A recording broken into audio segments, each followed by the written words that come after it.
guys? Welcome back to the Confused Gentleman podcast. Today with me is Kip and WD and myself, Christian. Kip, what are we confused about today? We are confused about professional sports and where they sit currently in our lives, in society.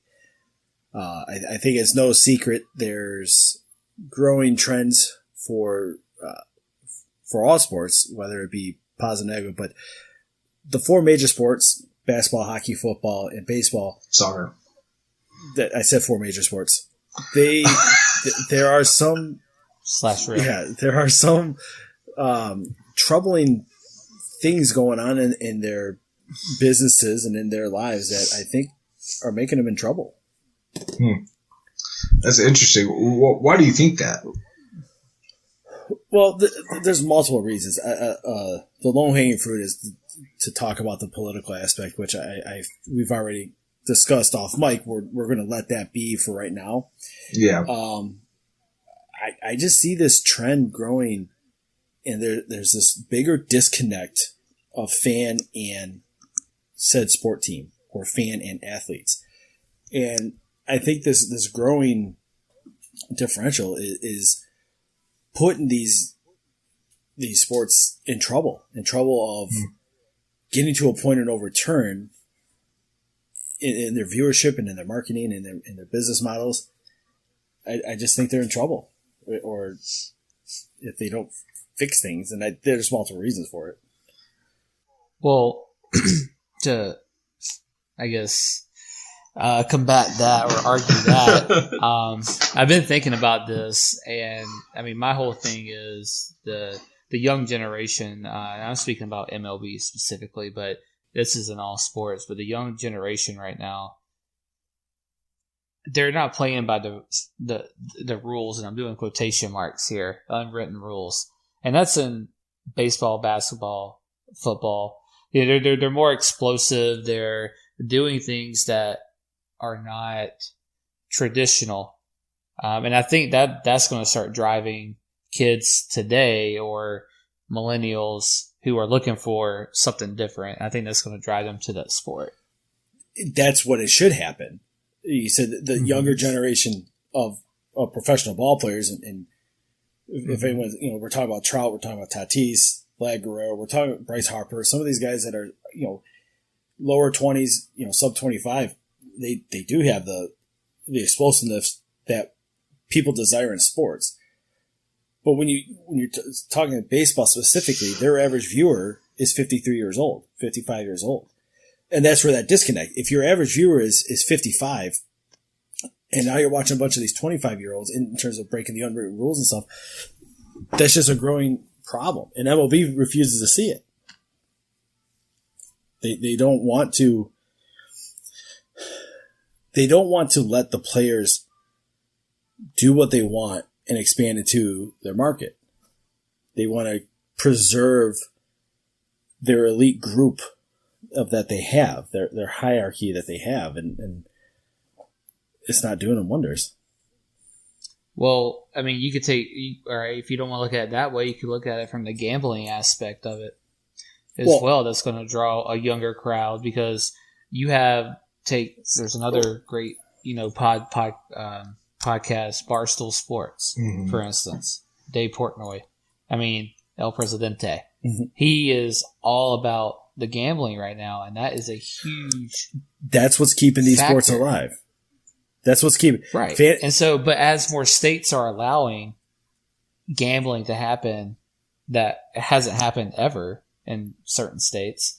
I think it's going to drive more viewership to that, and it's going to have the. Go ahead. No, absolutely. That is what all major sports need to do: is embrace the sports gambling aspect of it, and make it part of their game. Make it on halftime. If you're in the arena, you see the betting lines, you see the changes, you see things that are going on. It needs to happen, and that football is a big one. But fantasy football leagues just started. There's millions and millions of leagues. 2-0. Shut up. I'm 0-2. Leave me alone. And you refused my trade too to make my team better. People watch primarily watch football for their fantasy football leagues, and they're not even watching the game. They're watching Red Zone. They're just watching the highlights to see did my player score or not. They don't care about the game. Right. You don't see that as a problem? I mean, I see it. My argument is on how to either A, keep the viewership to where it's at, or to increase it. And that's the gambling aspect or the young people coming in. And it's because I feel like baseball is the one that probably most people think is dying out the quickest. Mm-hmm. Because A, it's a long game. People find it boring if you're not into baseball, especially if you watch it on TV. And it's a pitcher's duel. Mm-hmm. You know, there's these factors. I mean, people just aren't interested in that. And when you go to the game, you know, you see people on their phones, all of that. So I think the young stars doing things that they're they're not supposed to do with these unwritten rules, I think that's going to help. But I also think the gambling aspect is the biggest part that's going to. And baseball's got a weird thing with their players being on social media. Mm-hmm. I don't know if there's in their contracts or whatever, but compared to the NBA, they're dialed in on social media. All the players have it. Oh, yeah, they all have. That's what young players are interested in. Right? They want to hear from Giannis. They want to hear from, Trae Young and some of these young guys, and Luka and Zion. Baseball, you don't hear from Trout. You don't hear from Tatis. You don't hear from them or making remarks or seeing their tweets pop up on SportsCenter or issues. If baseball needs to do it, that's part of, I think, why they're dying out. And you go back to the season, it's 162 games. And the dog days of summer, if the team goes on a 7-game losing streak, it don't mean much in the middle of July before an all-star break. Right. The 60-game season sprint that they're doing now, every game means something. Oh, so yeah. It should bring the argument that baseball should drop from 162 games down to like 120. Well, and I think Major League Baseball dropped the ball on the Corona exposure, where they're probably the most social distanced sport. I mean, when you got, all the players out in the field, then the batter, only people you got really worried about is the batter and the catcher, right? And so I think they really dropped the ball with not starting their season regularly, or at least quicker than they did, because they had a lot of people sitting around needing something to entertain them. And you saw that, especially with people willing to stay up and watch Korean baseball because it was something that they could enjoy and be entertained on. Well, it's not, I think what they're looking at is not just about the field. Yeah, there's 9 positions. They're extremely far apart. And it's about the locker room. It's about the dugout.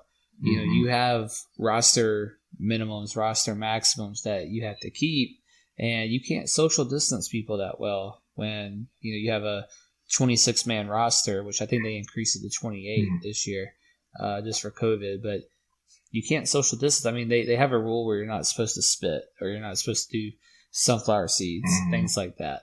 So they're trying to make sure there's particles not flying in the air and doing the best they can. At the beginning of the season, a couple of teams didn't really adhere to that, and it affected them. And now that the season is basically almost over in about a week, some of these teams have played 20, I think it's the Cardinals that played like 22, 24 games in like 18 days or something. Like, they've had so many double headers that because they've had to miss, and not necessarily because of them, it was because of the teams they were going to play had COVID from not following the direction of the MLB. But I mean, you can't do a bubble like NBA or hockey. Hockey's done the best. Oh, 100%. Hockey is literally done the best out of anybody. They were the first to start. They're in their playoffs. They're actually in the Stanley Cup right now. Basketball did a good job. People who went outside the bubble, they laid the law down on them. Oh yeah. Like, literally laid the law down. And the same thing with football right now. It just came out, was it yesterday, that Pete Carroll and and a couple other coaches who got fined. did not have their mask on. Yeah, fined $125,000. Yeah, and the team got fined $250,000. It was like $1.2 million in fines right. just for masks. Just for masks, like not even from anything else but that. Yeah, and I get that, and I get there's a lot of other things that go into the whole starting up the season. I understand that, but I just think they could have gotten a lot of the fans that they've missed or have lost the last few years, if not the last few decades, back in a single move of just starting sooner because of that lack of sport. Well, if you're talking about MLB specifically, it wasn't the players, the MLBPA, the Players Association. It wasn't them. Right. It was the owners. No, yeah, no. That's the ones who did not. They didn't want a season. I don't think. Really. Yeah. So I don't know exactly what their issue was with that, but I mean we're near the end, so hopefully the postseason. Mm-hmm. So speaking of the bubble, they're supposed to create bubbles for the postseason as well, and actually I think they started a few days ago, where the players, even if you weren't in the hunt necessarily to make the playoffs, you had to go ahead and quarantine away from your family to get the bubble started. Right, just so they could say if for some reason you made it, there's no delay. That makes sense. Well, yeah, it makes sense. It's what they should be doing, but right. I'm sold that the owners wanted the 60-game season right out of the gate, and they screwed up. If that's what they wanted, they could have still had a start mid-June, early July, and said, all right, instead of doing our schedule of everyday ball for 6 days, 7 days a week, we could have expanded out and said, we're only going to play on series Thursday through Sunday. And then everyone goes away, they get tested, whatever, and then they travel to the new city. Imagine if they did that and have all these little outbreaks that happened early on. They just weren't thinking. Well, and it goes down to money too, though. For sure. Absolutely. They wanted to pay. They weren't even prorating the players the correct way. They wanted to give them like 75% of the prorated amount. Yeah, I think it. I think it ended up the players got paid like a third of what their salary would have been. Yeah, and it's like Mike Trout, who was at the time, I think the highest paid player. Yeah. Is I mean, he's making what, 13 million or 16 million when he's supposed to be making 33. Oh, he's making 30. Oh, yeah. 33 million. So tough lot. Which the average fan is going to see that as like these players are still making multi-millions of dollars. True, Mike Trout, but only like 20% of the players. I might be off on that stat, but I heard on the radio, like 20% of the players in MLB make over $1 million. And right. I now think of the ones that really make the high money, the tens of millions of dollars, that even gets lower. So you got 80% of your player base now going to work for $200,000, $300,000. Still a lot of money, but it's not a lot for a professional athlete. And you're going to, right. You want them to. Yeah, they already have. They already have a way of life that they're living. They got families, they have houses, they have cars that, right.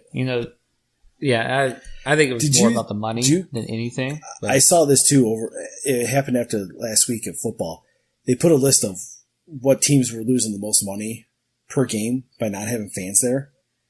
And I think it was Dallas. I think Jerry Jones is losing $77 million a game not having fans at the stadium. Wow. You said Jerry Jones? Yeah. Yeah, Dallas. Well, didn't you have 20,000 people there on Sunday? This was after week one. This was after week one. I know it holds 104,000 people at that stadium. $77 million. That's going to make a dent. That's going to make them wake up a little bit and try and figure this whole COVID situation out to get people in the stadiums. Because, again, it does come down to money. Specific to Jerry Jones, he's got Zeke, he's got Amari.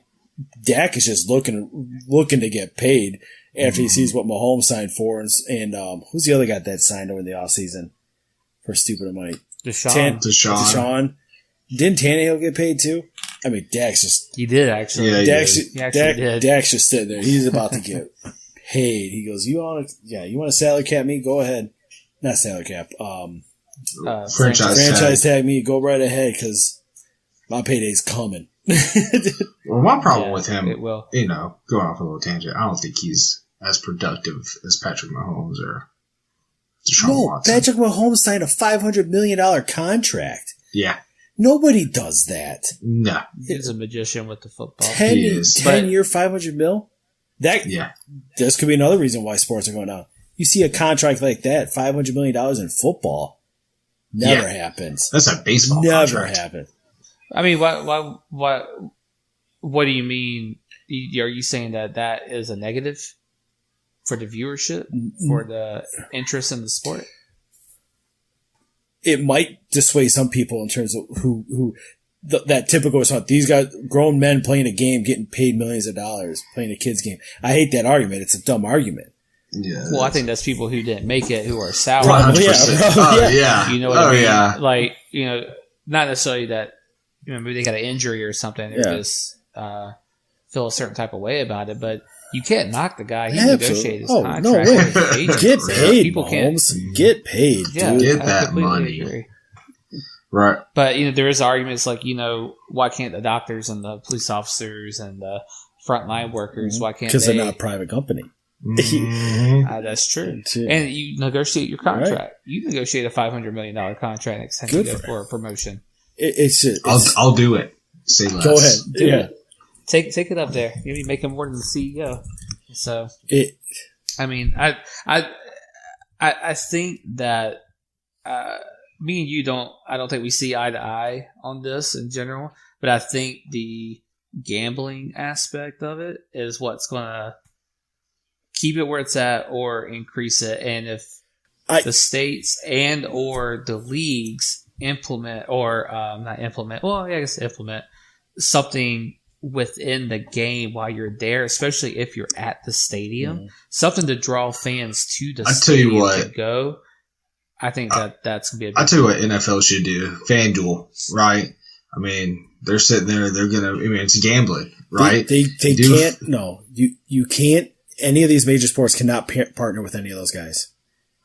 No, but what I'm saying is you can keep it up on the scoreboard or something like that, like we were talking about. Yeah, but they can't partner. They can't have a financial interest in it because that's just going to that's going to make people question the outcomes of games and things like that. But if you want to, we already question when Detroit wins every so often. So. They don't win. They're a loser team. They're a horrible organization. The Detroit Lions are an embarrassment. It's okay. The Falcons can't win even when they're winning. The Falcons embarrassing. Right. You know how excited a Detroit Lion fan would be for that game to happen? Just to say we scored 39 points and had control of the game. But what you guys heard probably on Monday after this, what we've been hearing since 1992. They're an abysmal. Matt Patricia's a horrible coach, defensive guru, my ass. Oh yeah, God, but you're right. You're right though. If the gambling aspect will keep these sports relevant and rise, but they gotta embrace it. Every league needs to embrace it. And I think they will. I mean, I 100% think they will. With these, with the fantasy, NFL channel, NFL.com, they have the fantasy on Sunday mornings, the fantasy news or whatever you want to call it, their TV show. Yep. You could base it off of that, off the PPRs, the averages. I mean, you don't necessarily have to have FanDuel or DraftKings. That's fair. Whatever posted, but you could have, because they already do that. I think it's Monday nights or Sunday nights. They post what the last year's PPR was. Yeah. If they registered any of the players. They need to do the bet more than just fantasy. They need to do betting lines. And they need to show like win probability and all those little metrics that people look for gambling. Mm-hmm. If Fox had an overlay of active betting lines and probability wins, where people can make bets on their phone on the fly. Yeah. Is the next play a pass or a run? Stuff like that. Man, people are going to tune in. Hey, I'll tell you. I mean, when they have to hook up with someone in Vegas. Exactly. Yeah. So. Well, the horse races. I have a guy at work that he is 100% in horse racing. Loves the races, loves betting on the races. And they have an app that's just like that. Like you said, Mm-hmm. being able to look at the race, they're like, all right, well, you're watching it. And, next is Sally Mae's running, right? And do you want to bet? And what do you think they're going to come on? They have all those stats on it. It's crazy. Just like the betting. Granted, they have a longer experience in betting than sports does in the modern time, but they have that app where it's just, he sits there on his break and goes, cool, I'm going to make this bet and this bet. And I'm going to watch these races and I'll be done by the end of, by the end of lunch. Now, would it be each individual league governing their own gambling agency? I don't think they if can. you will. So I think they just need to just let Vegas do Vegas. Mm-hmm. Let them take over. So who get? Well, like I said, okay, Caesars partners with MLB, right? MGM Properties partners with NFL, right? You could do something like that but you got to give Vegas exclusive power over everything that happens with it. Yeah, you can't have any skin in the game. Right. I mean, if Caesars wants to say, okay, MLB, we're going to pay you $10 million over the next 10 years, or each year for the next 10 years, to let us run your betting tables or let your sports room. Mm-hmm. I think that's what you can do. That's I think what you have to do. Kind of like TV deals, TV contracts. Now you got casino contracts. Sure. I think that's how it could be.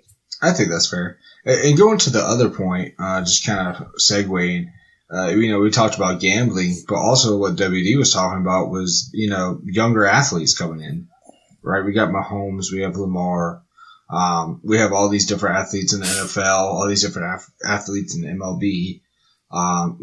We've seen, I think me and you were talking about how there's been a drastic decline in just kids playing football, right? And kids playing just other sports. And I think that's a huge thing when it comes to participation, people watching it. Because I remember growing up, I played football from like the age of 4. And I remember every Monday night I'd stay up and watch Monday Night Football with my dad, and my favorite team was the one that was winning. And I think that's just how it should always go. But what I'm trying to say is for you to have a love of the game in the future, you have to have some of the love of the game now, or at least build upon that. And I think that there's a lot of that you missing. You got to have a natural interest.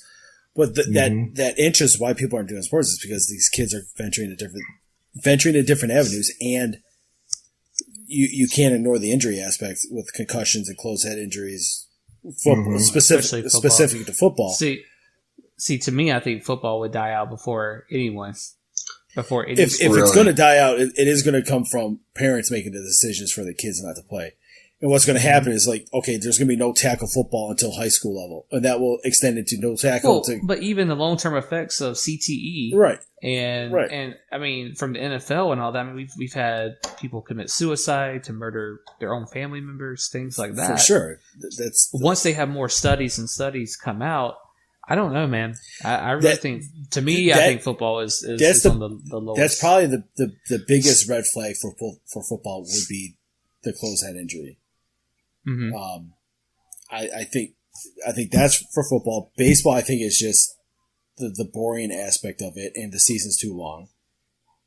Right? Yeah, it's all about the time for baseball. I agree with you. It's a long. I mean, I think the game time is fine. If you're averaging around 3 hours, that's like football, but it's the 162 games. I think is too long.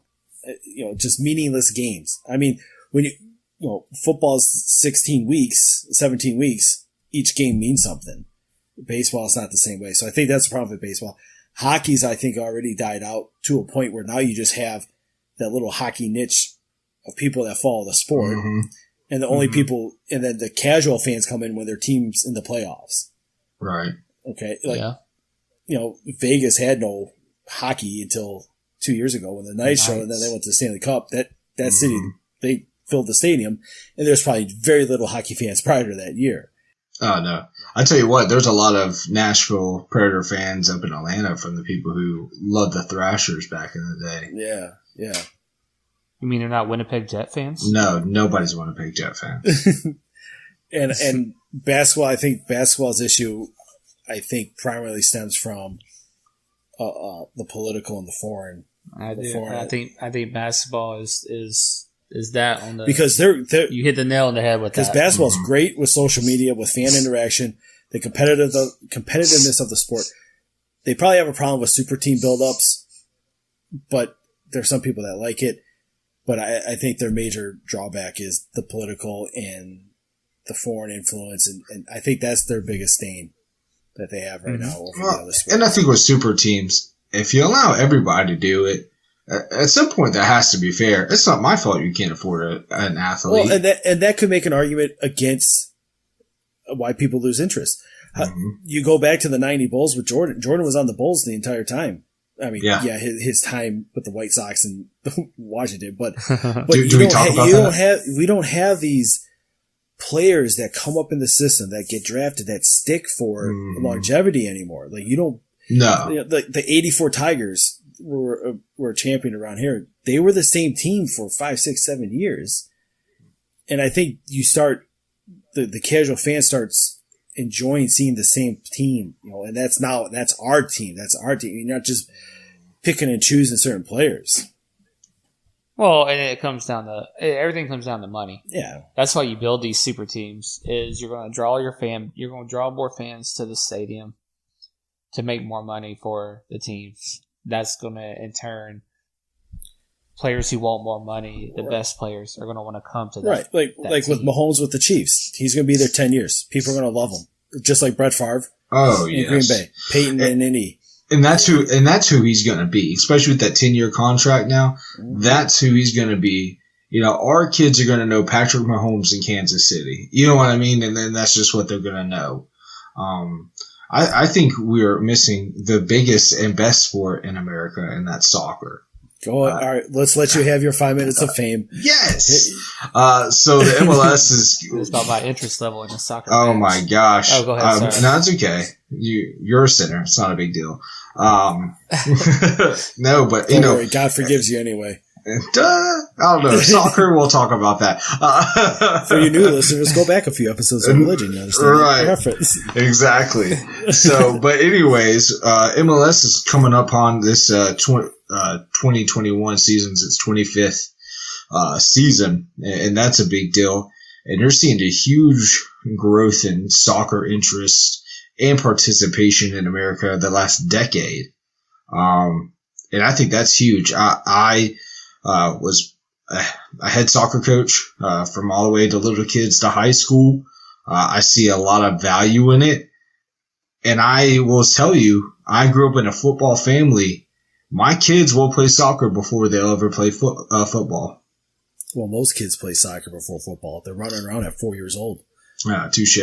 Do you think it's because soccer is easier? I don't want to say it's easier overall, especially once you get to the more competitive leagues, as in middle school, high school, collegiate, intramurals, travel, whatever, and MLS, professional. Or do you think it's like Kip said? I mean, it's your youngest. When you're young, you're already running around. All you need to do is put a ball in front of them. Yes, my answer is yes. You're going to kick it around. Yeah, I mean, yeah. At the end of the day, of course, it's a more natural movement than throwing on pads and throwing on a helmet that's uncommon. What? If we're gonna talk about boring sports, more than half the time, a soccer game ends in a 0-0 tie. Right, but the thing is, it's with anything. Baseball. With anything, if you don't know what's going on, of course it's boring. When I watch soccer, it could be 0-0, and I'm sucked in because I know exactly the chess game that's happening behind the scenes. I mean, I'll do that at the World Cup. Yeah, I'll watch the World Cup, and I can see great plays when I see it. But I mean, honestly, when Atlanta got Atlanta United, the championship the first year, I cried. I mean, I didn't watch one game.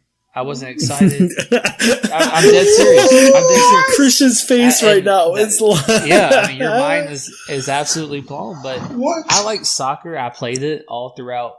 All the way up through high school, but I mean, yeah, Christian's going radio silent right now. Yeah, I think he's having a stroke. I am. I'm looking for my scarf. I was about to rip my Atlanta United scarf. I have no interest in watching. Like, I will watch the World Cup.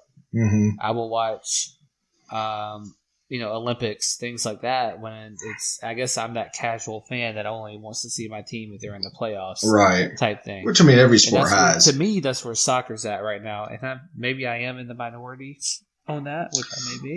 But I don't think you're quite in the minority, but I think that is very quickly becoming the minority as people are getting. There's a lot of teams coming up. You got FC Nashville, right? You got FC Cincinnati. You have all these two more expansion teams, right? Right. You have St. Louis, I think, just came out too. Yeah, and Miami is coming out. So you have all these teams, all these cities getting their own teams. There comes a certain investment in that. You knew your team won the championship. You know what I mean? I mean, and of course, I have a shirt. I mean, I'm a homer. That's I have it. A shirt. That's it. I mean, there it is. You're an Atlanta United fan, and I love you for that. But I truly think that's something that's going to do nothing but grow in the next decade. Decade is the MLS. Why is that specifically? Well, I think this. There's so many. So what the MLS used to be, some can still argue that it is still now, but I think it's quickly getting away from that. It used to be the European Retirement League. Is when you were 35 years old, but you still wanted to get played soccer. You just went to America because you were by far the best. There wasn't a whole lot of quality, but now it was name recognition. That's it. I mean, we had Zlatan at LA Galaxy. Right, and now he's moved on. I mean, dude's a beast. You said you don't know who that is. I have no idea. Oh, you could give me 2 hours to pick 5 current soccer players. I couldn't do it. It's okay. I mean, again, you're a sinner. You'll be forgiven. That's fine. But really, though, thank you for that. Now you're forgiven. Lost my train of thought, but I do think. With the quality that we're getting from Central America, we're seeing a lot more, not necessarily home talent, but not over the seas talent. We're seeing a lot of people come up and that quality grow, whereas now it's an actual league. Now it's actual quality. Now we're seeing championships being won. It's not just one-sided. For a while there was LA Galaxy and Portland. True. And that was it. True. And that was who was winning. Arena football was a league at one point too. That's fair. The AHL was a league too. Yeah. Yeah, but arena football, that wasn't. I know it's not worldwide type thing. I'm just trying to get them. Thanks, buddy. But soccer over in Europe is what NFL is over. 100%. It's or baseball for that matter. It's a pastime. Yeah. That's why it's so. And I'm very. And MLS is still a retirement home for European players, but that's okay. It is. But I think what's going to be huge in the next 5 years is we're going to see Ronaldo hopefully come over here. Maybe even Messi. But why? He's going to be 38 years old. Who wants to see Messi? They're 30. There had to be 30. They had to be 31, 32 right now, roughly. Right. So Messi has 1 year left on that contract. He wanted to get out of, but then they would have to pay him some ridiculous amount of money. Manchester City was going to get him too. That's my other team, sorry.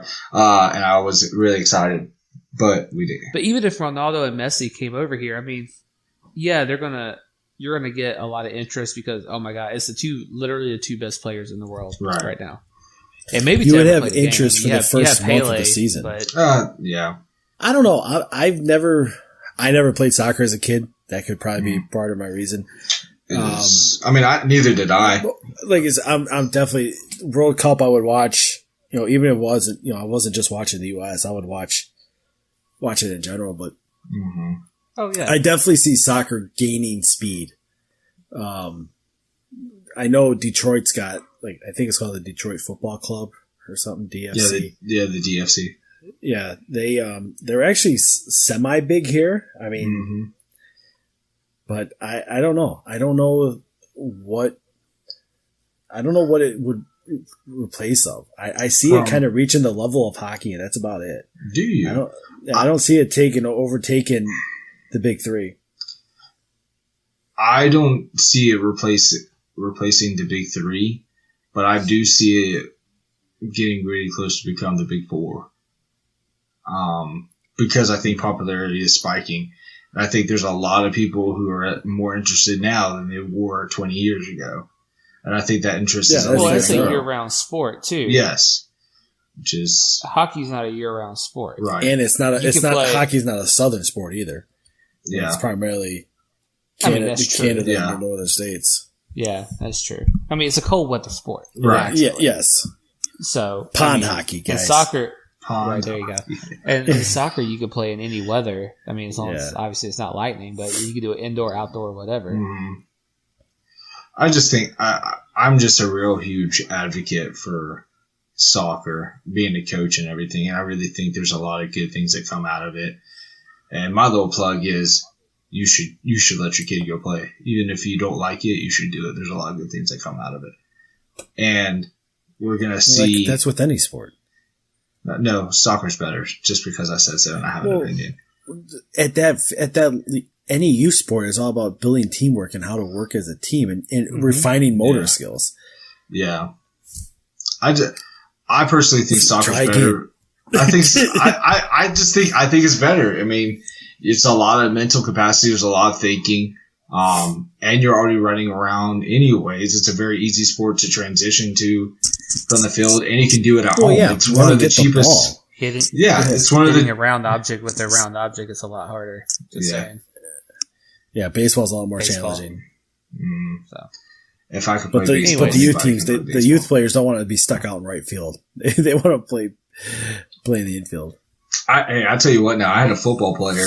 He was a defensive lineman, and he played defensive back for me, my midfielder. He was a beast, and at some points he was like, "Coach, I'm just going to hit this guy." I was like, "Dude, you can't do that." I was like, "You're like, dude, we can't just hit people." He was like, "Coach," he yelled at me, so I'm doing it. And then he got a yellow card. I had to yell at him, but it was pretty funny. But I mean, I think and I guess I say that to say this. Specialization is getting very old. Patrick Mahomes played baseball and football, right? I think you need your athletes to play more than one sport. Mm-hmm. And I think if you have a coach, completely agree. if you have a coach that is telling you to only play his sport, you need to go get a better coach. Like, I mean, just being honest. Like, and I'm not saying, like, I would never argue with a certain coach to be like, I would never argue with a football coach to be like, hey, man, I want him because I think he's going to build a better team. But if the kid was like, I want to play soccer, and the coach said no, I'd be like, hey, man, he's playing soccer. You know what I mean? No, I agree. I mean, I played, cross country, track, baseball, and did marching band Yeah. in high school. And the track and the cross country, I mean, it helped with stamina and all that for baseball. Right. I mean, being a dual sport athlete or multi-sport athlete for that matter, it's hands down completely beneficial. Yeah. I'm glad you brought that up because I thought about this a week ago. You did track. You were the cross country runner. Does that sport seem to be dying out to you? Well, I'll tell you this. I was the last male runner for my high school. Well, you live in a town of 300 people, so Well, yeah, and they had gender equality with sports, so they had to get rid of somebody. So, but I think that's track and field in general. right. I think track and field in general. I think people are going away from that to other avenues of play, like soccer being one, lacrosse being another. I think lacrosse big in the wrestling, South? It's not and the big, more but private it's schools. definitely there. It's Yeah. like almost every high school where I'm around has a lacrosse team. See, you have to be big money down here to get it. I know in my county, the rich high school has it, but nobody else does. So like 1 out of 5. Yeah, the private schools have it up You there. want to hear something ridiculous? Yeah. A friend of mine, they have a boat, so they invited us out one time, and we went out of their boat down towards Detroit, and we saw a bunch of these little sailboats, and they were practicing or whatever they were doing. And curious, I'm like, "What are all these?" And I asked my friend, and it was the local high school's sailing team. Wow.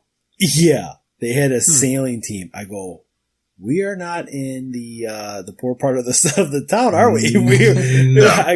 I go. I see all these. I see all these big boats, but I expect that at a marina. I see a sailing team going at it. Right. No. That's So I thought it great. was kind of funny. Fun So, fact- Highfalutin area. For real. Fun fact I on find that- lacrosse. Oh, sorry.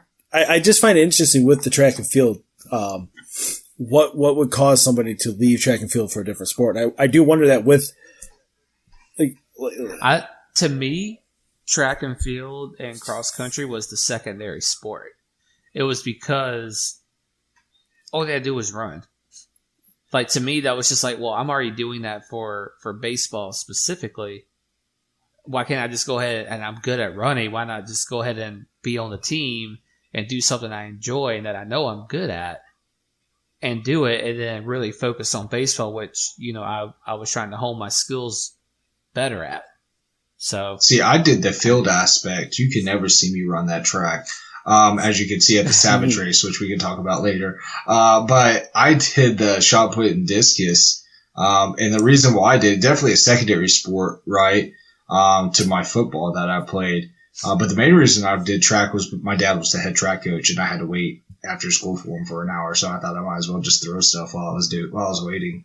And then I was actually pretty decent. Like, I wasn't terrible. I most definitely wasn't great, but I was like, cool. I made it to regionals. I was like, cool. I would never get out of regionals. I think one time I went to regionals just to fill a spot, but I was like, hey, you know what? I'm here. Cool.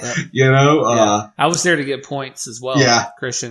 Literally, I was the only one who did distance. Oh, really? So I did 2 mile and 1 mile. Yeah. And I was just there to make sure my track team got points, whether I finished first, second, third. Right. And that way it helped the overall score. Right. Well, the funny thing is my brother Dorian, he threw shot put and discus as well. And I threw my shot put and I'd be like, dude, that's not bad. And then he'd throw it 7 feet in front of mine. I'd be like, okay, I need to go work out some more. He would just make me look bad every single time. And it never failed. But a fun fact about lacrosse, my dad was a head lacrosse coach for a local high school. The first lacrosse game he'd ever seen in person was the first lacrosse game he was a head coach of. That's cool. So he watched videos. There was some local guy that did lacrosse that was his assistant coach. Mm-hmm. But you're talking about, they just told him, hey man, you got to coach a second sport and we're trying to do lacrosse and you're the head coach. All right, see you later. That was how he got told. He had zero interest, didn't even really know it was a sport, And yeah, the first lacrosse game he ever saw, he was the head coach of. So that's what I think of when I think lacrosse. Yeah, it's pretty big up here. So I don't know. I think the other aspect too of why sports are dying is the evolution of esports. Did we talk about that in a prior podcast? We talked a little about it. A little. I think you got a lot of kids who are foregoing the actual sports and venturing into esports and video games, and not just that, but content creation. Yes, they're able to make videos and make clips and build an audience. You get more joy out of that over working as a team.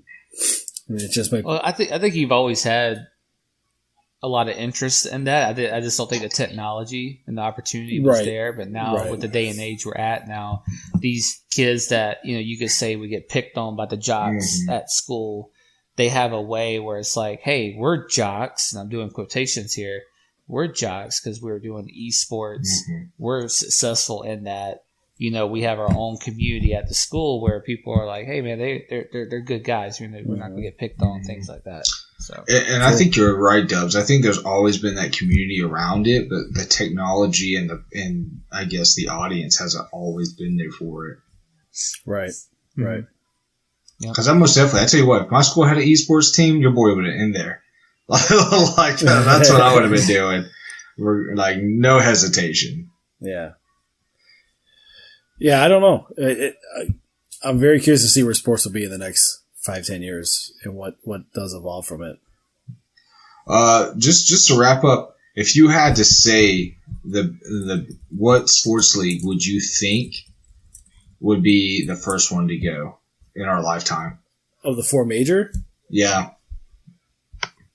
I think of the 4 major. What I see most likely happening is the NBA leaving for foreign audience. The NBA moves over to Asia. And you know what? I could see that from going to the Philippines and seeing how much they love the NBA over there. That wouldn't surprise me. I really don't think that would happen. I don't think the NBA would do that, but I think hockey's got its niche. Hockey's going to stick around. Canada's a really big influence in North. Football, I don't think is going anywhere anytime soon. Although I think disappearing wise, I think the NBA would be the close. I see football having the biggest changes to the game, where how we identify football now is not going to look the same in 10 to 15 years. So if you want to qualify both of those. And I wouldn't be surprised if rugby started making a push in the next 10 to 15 years. Rugby is fun to watch. Oh, man. When I was at Georgia Southern, the rugby team, woo, those are some boys. I'll tell you that. Yeah, them guys are rough. Good for them. I think the NFL is going to be out, and I think it will be in our lifetime. I really do. I think there's going to be so many studies, and I think it's all about the CTE, and I think about it's the concussions, the effects of the head trauma. I honestly think that's what's going to be its downfall. And it may, like Kip said, it may morph into a version that we're not even thinking about right now, that we're still going to consider football less contact. I mean, I don't think it's going to get all the way to, let's have an NFL for flag football. I don't think it'll get to that point, but I think there's going to be either so many restrictions where you can't hit people, because they're already restricting it now with kickoffs and how you can hit the quarterback, things like that. But I really think football would be the one. That's my thought. Baseball's not going anywhere, no matter how boring it is. Baseball's not going anywhere. Basketball, I don't foresee going anywhere. And like you said, hockey has its niche.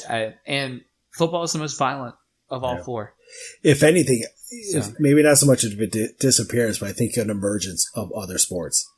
Yeah. Like you say, we won't have a big 4, we'll have a big 6 or a big 8. Whatever. Yeah. I think that's the more likely scenario. I would agree, and I think that's another way to look at it. It's like, like I said, I think soccer's going to get big. I think we're going to see rugby get big. What else do you think we get big? I think soccer. I think rugby. Yeah. I do think lacrosse is going to make a play. Yeah.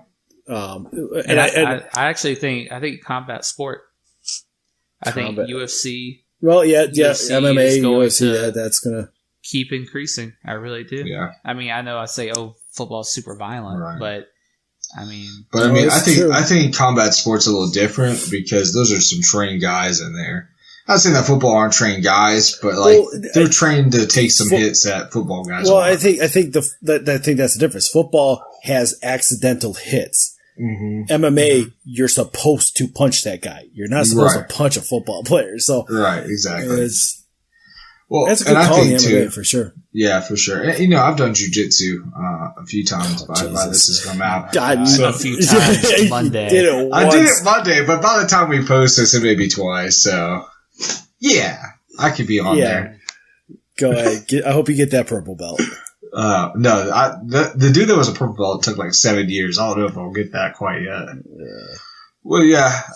Well, I think that was really good. Dubs, do you have a nugget for us today? I do, and I'm sure we've had this question asked of us, or we've read this question before. And I want to get, before I say the answer to what I'm about to ask, I want to get your guys' answers first. Okay, that's fair. So, Tootsie Pops, right? Yeah. Gotta love them. Got to. Cherry. Cherry is my favorite. The red chocolate, 100%. I keep all the wrappers that have the Indian shooting the star because it's supposed to be good luck. Nice. I keep all those wrappers. Yeah, don't even look at me like that. Anyways, so my question is, because I have the answer, how many licks does it take to get to the center of a Tootsie Pop?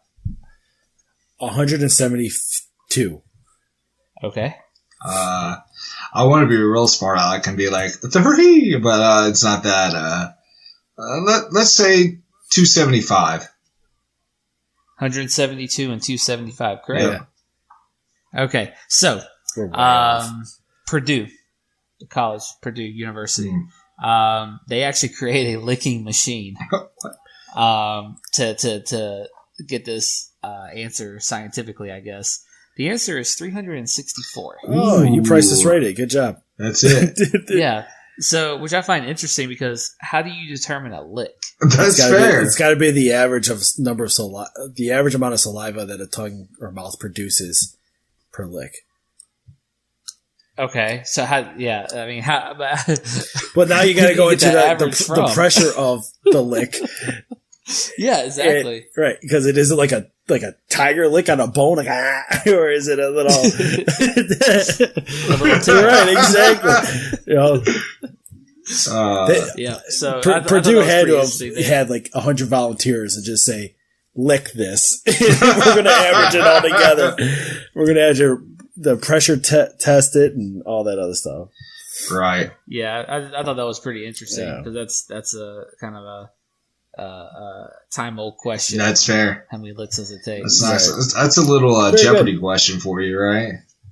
Yeah. A little trivia for you. Well, that's awesome, guys. Well, I thought that was a really good conversation. Well, guys, thank you for listening to the Confused Gentleman podcast. Again, like, subscribe, share, and comment. Tell us what you think, and we'll see you next time. See you guys. See ya.